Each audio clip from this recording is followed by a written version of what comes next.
En este vídeo vamos a hablar de la salud y la enfermedad, de los factores que influyen en la salud, de cómo se puede diagnosticar la enfermedad, de cuáles son las pruebas diagnósticas más habituales, de cómo se pueden clasificar los diferentes tipos de enfermedades y cuáles son los tratamientos que existen.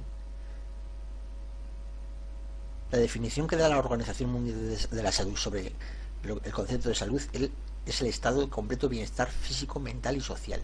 Por lo tanto, no solamente se define la salud como la ausencia de enfermedad o la pérdida de la salud, sino como el bienestar físico, mental y social. Hay 4 factores fundamentales que influyen en la salud: el medio ambiente, el estilo de vida, la herencia y el sistema sanitario. Los vamos a ver ahora. Por ejemplo, en un ambiente donde existen muchos microbios va a ser muy fácilmente posible que cojamos infecciones transmitidas por ellos. También si estamos en compañía de animales peligrosos. Por ejemplo, hay animales como por ejemplo los murciélagos, perros, etcétera, que pueden transmitir la enfermedad de la rabia. En otros sitios nos puede tocar a trabajar en un sitio donde existen radiaciones electromagnéticas peligrosas, por lo tanto el ambiente nos está influyendo en la salud. El ruido altera mucho el equilibrio psicológico y psiquiátrico de las personas. También sustancias que empleamos habitualmente o que determinados gremios emplean habitualmente pueden ser tóxicas y por lo tanto la presencia de contaminantes químicos pueden ser malas influencias para la salud. Ambientes con agresividad y violencia pues pueden desencadenar estrés psicológico que también al final acaba teniendo consecuencias sobre la salud física. Hay unos hábitos que influyen también en la salud. Por ejemplo, la limpieza es un hábito que influye favorablemente sobre la salud. Antes de comer, antes de manipular los alimentos, es fundamental lavarse las manos para poder quitar los microbios y los gérmenes que pueden transmitir enfermedades. Existen enfermedades como por ejemplo cánceres que están muy directamente relacionados con determinados hábitos. Por ejemplo, el cáncer de colon y el cáncer de pulmón están relacionados con, en un caso, con el hecho de fumar. Aquí tenemos un pulmón sano y aquí tenemos un pulmón con cáncer. Aquí tenemos cáncer debido a fumar, cáncer en la boca y en los labios. Y el cáncer colorectal es debido a que con dietas pobres en fibra se favorece mucho la presencia de formación de carcinomas en el interior del colon, en el interior del intestino grueso. Es decir, la dieta en un caso y el uso del tabaco en otro caso pues son hábitos que favorecen la presencia de determinadas enfermedades. Otro hábito que es muy beneficioso pues es el ejercicio físico. El ejercicio físico nos va a ayudar en todas aquellas enfermedades, sobre todo relacionadas con el sistema cardiovascular. Otro factor que influye, ante el cual no podemos hacer nada, es la herencia. Es decir, determinadas personas pueden tener una enfermedad que la van a transmitir o facilidad para tener una enfermedad que la pueden transmitir a sus descendientes. Hay casos como la hemofilia y muchas enfermedades que tienen este carácter. Que tenemos pues la anemia falciforme, la fibrosis quística, la felicitonuria, es decir, son enfermedades que en principio todas ellas se pueden transmitir a través de la herencia y que nosotros no tenemos más remedio que aceptarlas, puesto que nos vienen heredadas por parte de los padres.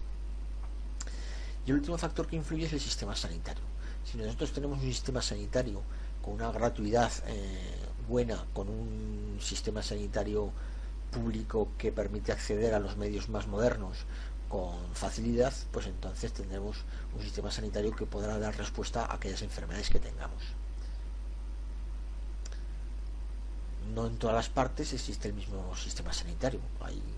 Aquí tenemos un mapa con el número de médicos cada 1000 habitantes y podemos ver sitios donde hay muchos médicos por cada 1000 habitantes, más de 2,5.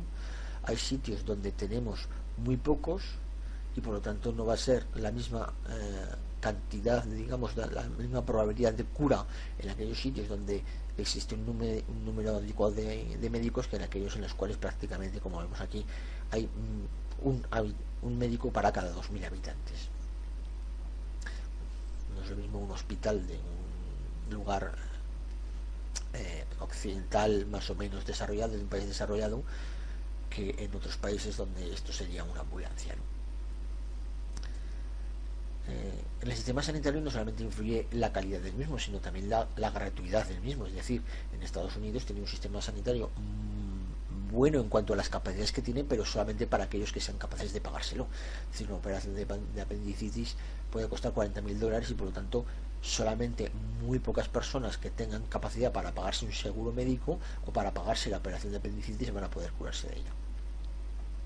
Por lo tanto, aquí vemos las diferencias entre lo que es un hospital público y un hospital privado, y como se ve, ya nada más empezar, lo que importa en un hospital público es la salud y la calidad, y lo que importa en un hospital privado son los beneficios, lo cual hace ya que el comportamiento de una forma y de otra sea completamente diferente. Estudiaremos ahora cómo diagnosticar las enfermedades y cómo tratarlas. Diagnosticar es intentar identificar cuál es la enfermedad que un paciente posee.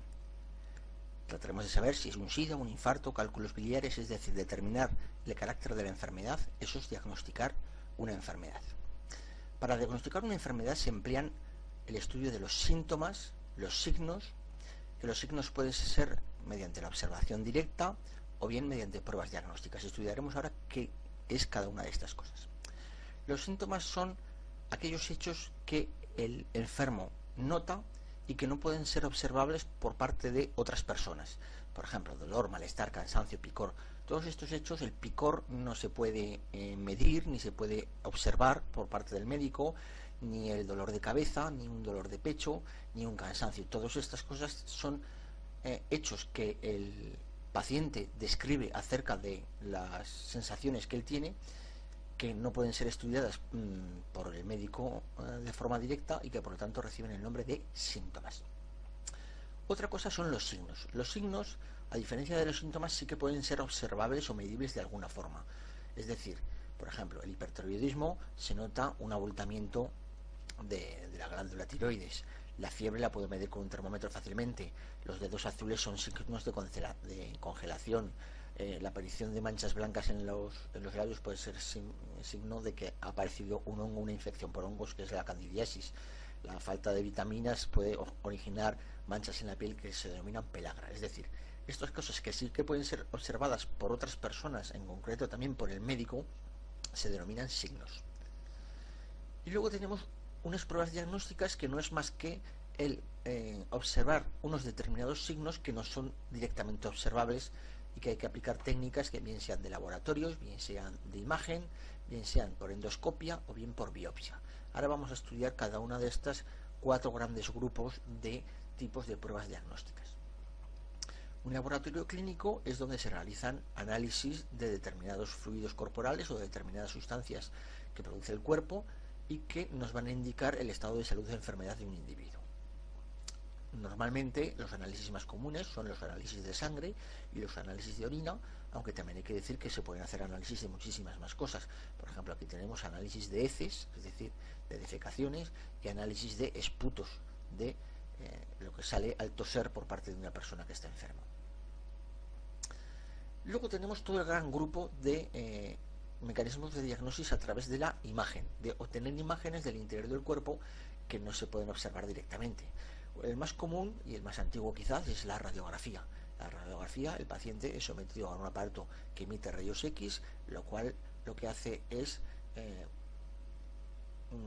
dejar una imagen en una placa sensible, en una especie de fotografía, y ahí el médico puede observar determinadas lesiones. Marca mucho sobre todo los huesos, pero también en cierta parte puede marcar algo las partes blandas del organismo. Aquí tenemos una imagen del cráneo hecha por radiografía, y aquí tenemos una imagen de la rodilla, o la rótula, aquí el fémur, hecha también con una radiografía. Como se ve, las partes blandas quedan bastante mal definidas. Hay un tipo de radiografía especial que se realiza en el pecho de las mujeres para observar la posibilidad de existencia de nódulos o de posibles tumores en el interior del pecho, y esta radiografía recibe el nombre especial de mamografía. Otro gran grupo mucho más novedoso de formas de observar el interior del cuerpo humano es la tomografía. La tomografía lo que hace es obtener imágenes de secciones del interior del cuerpo humano. Es decir, actualmente, en este momento, a esta señora lo que le están haciendo es una sección que coincide con este aro de aquí. Entonces es como si se viera la sección de la señora partida, digamos, cortada, y vemos el interior. Aquí tenemos imágenes de tomografía. Podemos observar muy bien cómo se ha seccionado la cabeza siguiendo una línea de derecha a izquierda, un plano que separa zona derecha de zona izquierda. Podemos ver perfectamente el cerebro, el cerebelo, la médula espinal, las vértebras, la lengua, etcétera. Es decir, el poder de resolución que tiene una tomografía es mucho mayor que el poder de resolución que tiene unos rayos X. Aquí vemos una rodilla, exactamente igual. Existen diferentes técnicas de tomografía. Hay tomografía con rayos X, hay tomografía por resonancia magnética nuclear, y como se ve la diferencia del cráneo y de la rodilla conseguida con una radiografía, pues la diferencia en cuanto a resolución que podemos observar tanto en tejidos duros como blandos es muchísimo mayor. El otro mecanismo para observar imágenes del interior del cuerpo humano es la ecografía. La ecografía consiste básicamente en una sonda que emite ultrasonidos.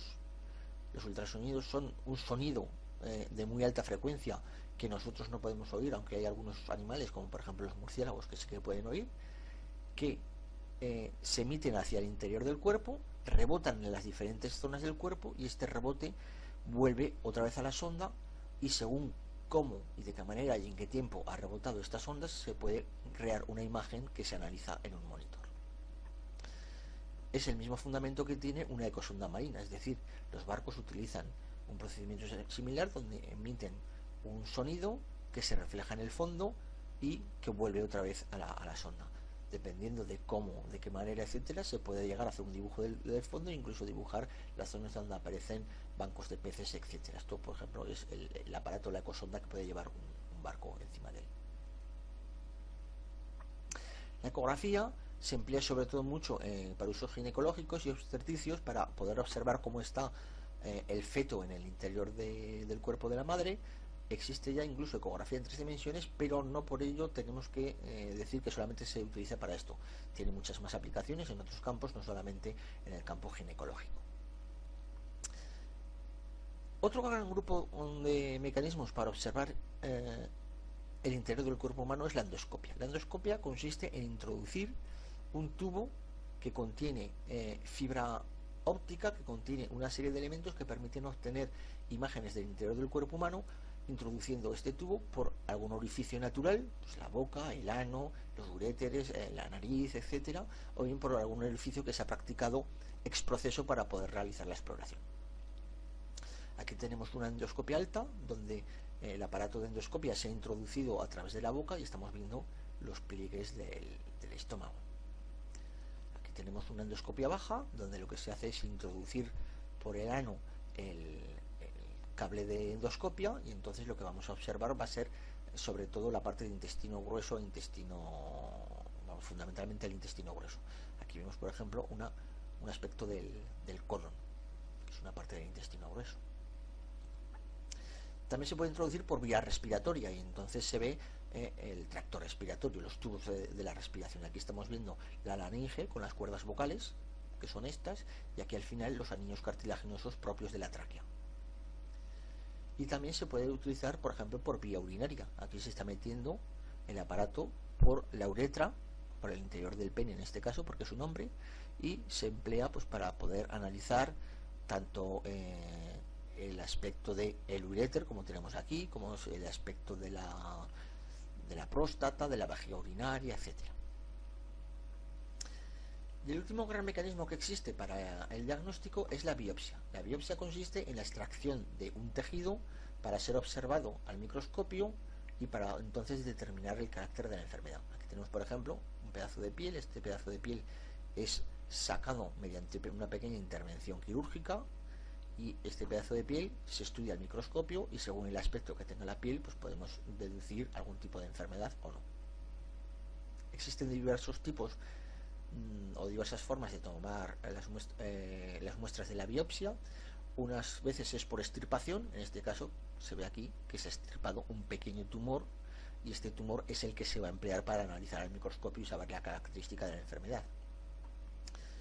Otras veces es por punción. Aquí tenemos una punción en el pecho, una punción en el pulmón, una punción entre los discos intervertebrales para llegar a la zona del líquido cefalorraquídeo en la médula espinal. En fin, estamos tomando muestras mediante una jeringuilla, sacando líquido, sacando tejido del interior del cuerpo. Otras veces la biopsia se realiza mediante la propia endoscopia. Hemos visto que la endoscopia entraba dentro de partes de tubos del organismo, pero que también se le puede acoplar algún tipo de instrumental para tomar una porción de esa zona que queremos analizar y llevarla al exterior para poder verla al microscopio. Y existen más pruebas diagnósticas. Aquí tenemos, por ejemplo, un electroencefalograma para detectar la actividad eléctrica del cerebro, o un electrocardiograma que detecta la actividad eléctrica del corazón, y a partir de ahí se pueden diagnosticar determinadas enfermedades. Entonces, en suma, el diagnóstico consistiría en lo siguiente. Veríamos los síntomas y signos, que serían los síntomas descritos por el médico, y los signos que serían observados los síntomas descritos por el enfermo y los signos observados por el médico. Se realizaría un diagnóstico previo, se pedirían pruebas diagnósticas en función de lo que pensamos que puede ser, y con las pruebas diagnósticas, los síntomas y los signos, se realizaría un diagnóstico definitivo de la enfermedad. Una vez que se ha diagnosticado la enfermedad, pues viene el tratamiento. El tratamiento puede ser de dos tipos fundamentales. El tratamiento puede ser curativo. El tratamiento curativo lo que intenta es recuperar la salud. Por ejemplo, si tenemos una enfermedad infecciosa causada por bacterias o por hongos, pues se nos puede tratar, si es por bacterias, se nos puede tratar con un antibiótico. Este antibiótico matará a las bacterias. Como matará a las bacterias, nos curaremos. Si tenemos un cáncer localizado, el tratamiento curativo puede ser extirpar ese cáncer. Si todo va bien, el hecho solamente de la extirpación pues conseguirá que nos curemos. Pero hay también tratamientos que son sintomáticos. Los tratamientos sintomáticos no tienen como objetivo curar la enfermedad, sino solamente aliviar los síntomas, aquello que el enfermo le hace sentir que está enfermo. Por ejemplo, medicamentos tan comunes como la aspirina, el ibuprofeno, etcétera, pues son sencillamente medicamentos sintomáticos. No curan ninguna enfermedad. Lo que pasa es que si una persona tiene fiebre o tiene inflamación, pues seguramente con estos medicamentos se va a disminuir la fiebre y la inflamación, y por lo tanto la persona va a sentir que se encuentra mejor, y aunque no se le cure la enfermedad, tendrá un alivio de los síntomas, y por eso se llaman tratamientos sintomáticos. Estudiaremos ahora las fases de una enfermedad. Las fases de una enfermedad, en el caso solamente de enfermedades infecciosas, comienzan con una incubación. En una incubación los microorganismos están dentro del organismo, pero aún no se manifiestan signos ni síntomas. Después pasamos a tener la fase que se llama de enfermedad manifiesta. Hay claros síntomas y signos. Si estamos hablando de una enfermedad infecciosa, pues por ejemplo un enfriamiento, pues tendremos mucosidad en la nariz, tendremos algo de fiebre. Si estamos hablando de sarampión, nos aparecerán determinadas manchas en la piel, etcétera. Esto tendrá un momento donde se expresará la mayor cantidad de síntomas y signos, y después una de dos: o la enfermedad puede llegar a ser mortal, o puede llegar a desaparecer poco a poco y olvidarse de que ha existido la enfermedad. Entonces esta fase es de enfermedad manifiesta. Una vez que la enfermedad prácticamente ha desaparecido, el cuerpo ha quedado alterado, no está en las condiciones normales que tenía al principio, y viene un proceso de convalecencia, es decir, un tiempo que el cuerpo necesita para que, una vez curado, recuperarse a su estado normal. En caso, por ejemplo, de enfermedades traumáticas, es decir, en caso de enfermedades producidas por lesiones o por daños en los músculos o en los brazos, etcétera, o en los huesos, etcétera, el proceso de convalecencia se ve muy ayudado para terminar de mejorar por un proceso de rehabilitación, en el cual se acelera el proceso de convalecencia para que se termine el cuerpo terminar de estar en las mejores condiciones, o por lo menos intentar que se parezca lo más posible al estado inicial. También en una enfermedad a veces ocurre que quedan secuelas. Por ejemplo, aquí hay una persona que tiene parálisis facial, y esta parálisis facial, que ha podido ser debida a una lesión cerebral, debida a un ictus cerebral o a una lesión en el nervio, en un nervio facial, pues se va a quedar con este gesto que no le va a desaparecer de por vida y que se termina en una secuela. Igualmente, en el caso de una enfermedad traumática donde le han dado un golpe con una gran cicatriz, pues seguramente esta cicatriz va a dejar una marca para toda la vida, y esto es una secuela de la enfermedad. Vamos a ver ahora cómo se clasifican las enfermedades. Vamos a ver cómo se clasifican las enfermedades según la duración de la enfermedad. Si la enfermedad dura durante muy poco tiempo, con un máximo de síntomas y signos para después desaparecer en breve tiempo hasta la curación o hasta la muerte de la persona, entonces estamos hablando de enfermedades agudas. Hablaremos de enfermedades agudas banales, como por ejemplo el resfriado, la gripe, la cefalea, que duran poco tiempo y que no producen la muerte de la persona. Pero hay también enfermedades agudas muy graves, como puede ser la púrpura fulminante, el infarto agudo del miocardio, etcétera, en el cual la enfermedad tiene un ataque agudo que acaba con la vida de la persona. Por contra de las enfermedades agudas tenemos las enfermedades crónicas. Las enfermedades crónicas son las que aparecen en un determinado momento, pero duran durante mucho tiempo. Generalmente, en muchas ocasiones, no terminan de desaparecer los síntomas y los signos de la enfermedad. A veces hay periodos de mayor cantidad de síntomas y signos, otras veces parece que aminoran, pero generalmente son para un tiempo muy largo. Incluso hay enfermedades que son ya para toda la vida.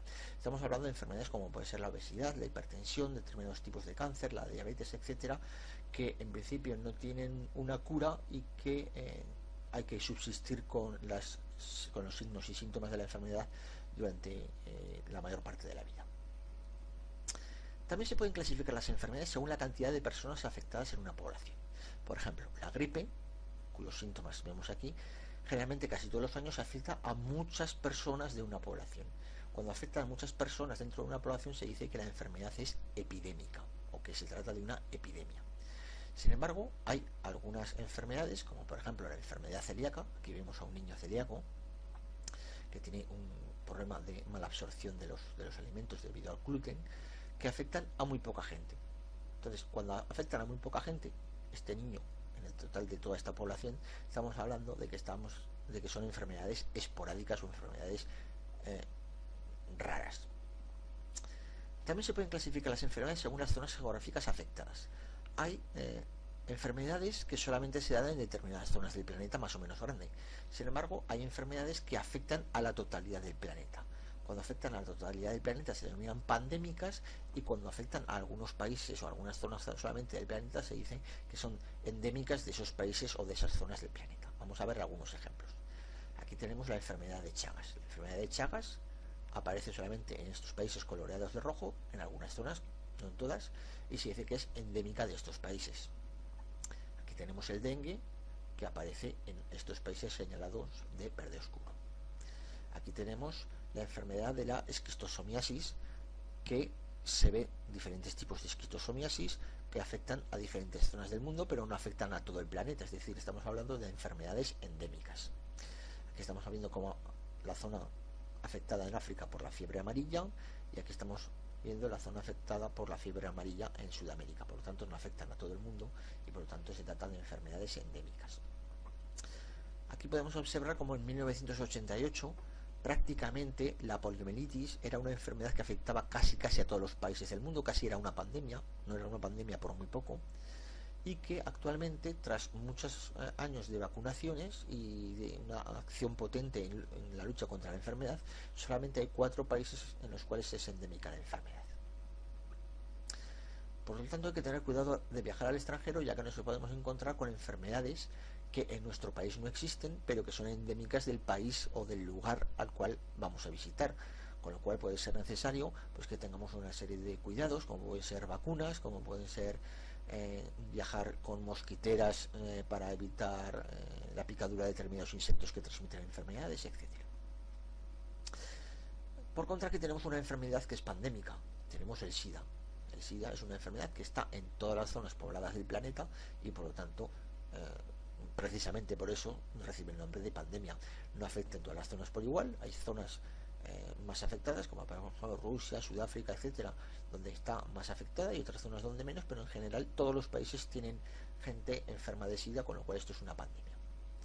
La gripe también suele ser prácticamente todos los años una pandemia. Hay muy pocos países que se salven de una epidemia de gripe a lo largo de un año, y aquí tenemos el ejemplo de la pandemia de gripe, de influenza, de los años 1918 a 19, que causó millones de muertos en todo el mundo, tratándose de una de las últimas pandemias que ha sido tremendamente grave.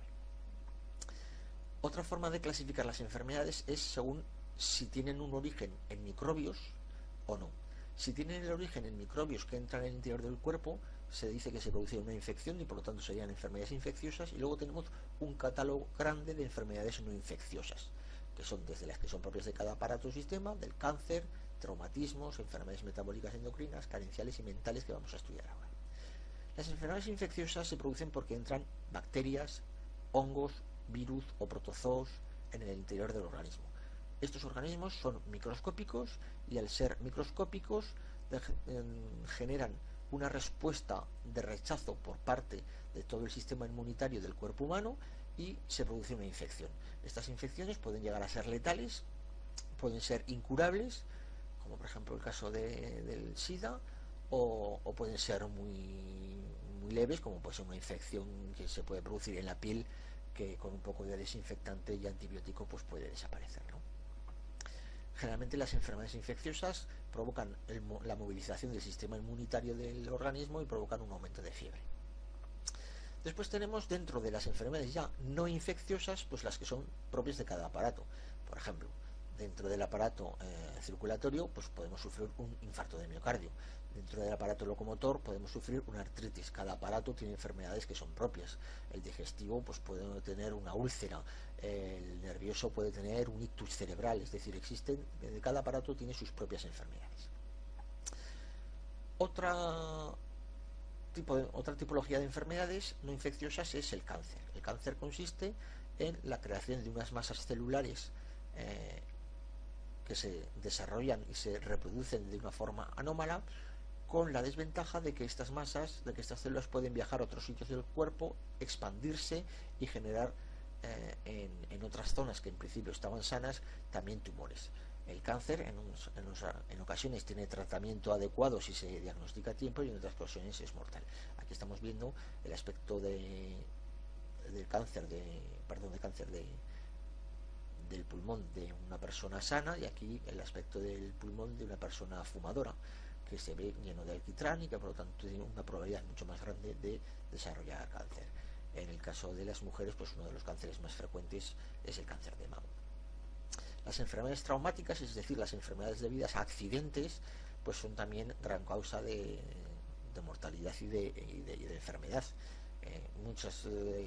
Generalmente la mayor causa en casi todos los países occidentales de enfermedades traumáticas son los accidentes de tráfico. Muchas veces detrás de los accidentes de tráfico está el hecho de tener un exceso de alcohol, de haber tomado un exceso de alcohol. Y aquí tenemos, pues por ejemplo en España, las enfermedades traumáticas principales. Con diferencia pues son el transporte, es decir, los accidentes de tráfico. Después los suicidios, que aunque casi no se habla de ellos, son la segunda, e incluso hay años que son la primera causa de enfermedad traumática. Atragantamientos, caídas, envenenamientos, ahogados, etcétera. Es decir, una serie de causas traumáticas que producen una mortalidad. Luego tenemos enfermedades metabólicas. Las enfermedades metabólicas son aquellas debidas a un incorrecto funcionamiento del organismo, porque el sistema endocrino, es decir, porque el sistema que regula el funcionamiento de todas las células de nuestro organismo está haciendo algo que hace que funcione mal. Por ejemplo, hay obesidades que no son solamente obesidades debidas a un exceso de alimentación, sino que son obesidades metabólicas, debido a que hay personas que por lo que sea tienen mayor propensión a almacenar grasa, y entonces pues produce este tipo de obesidad, ¿no? Otro tipo de enfermedad endocrina pues es la diabetes. Hay personas que no pueden controlar de forma adecuada el nivel de azúcar, glucosa en la sangre, y entonces se tienen que medir la cantidad de glucosa que tiene en la sangre, y en función de eso administrarse un medicamento que es la insulina, que le sirve para regular esta cantidad de azúcar en la sangre. Después tenemos también enfermedades carenciales. Enfermedades carenciales son aquellas que son debidas a que en tu proceso de nutrición hay carencia de algún tipo de nutriente que es esencial. Por ejemplo, esta enfermedad de la piel, que se denomina pelagra, es debida a una falta de vitamina B3.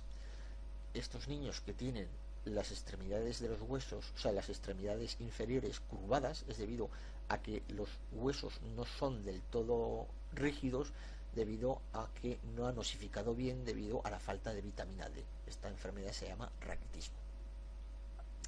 La enfermedad carencial más grande que puede existir es el hecho de morirte de hambre. Es decir, aquí no te alimentas de nada, por lo tanto acabas muriendo.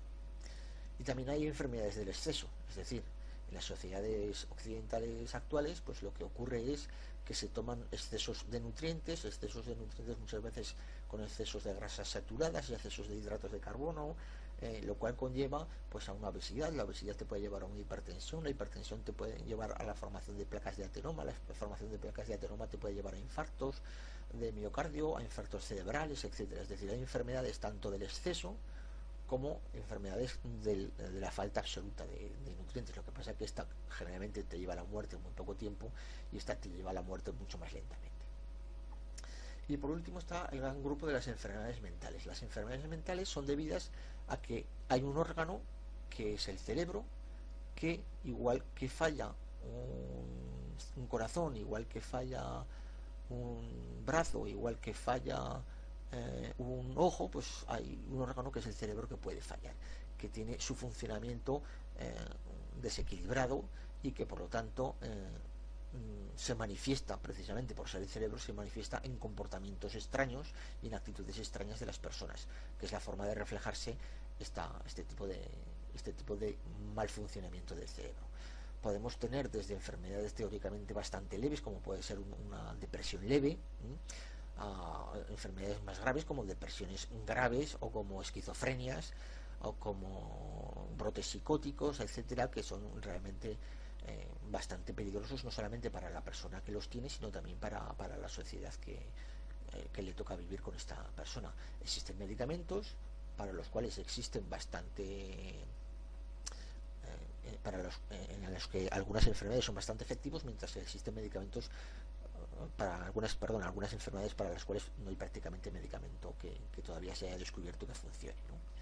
Una enfermedad mental muy frecuente en la adolescencia pues es la anorexia, es el hecho de la percepción del cuerpo más grande, más gordo de lo que es en realidad.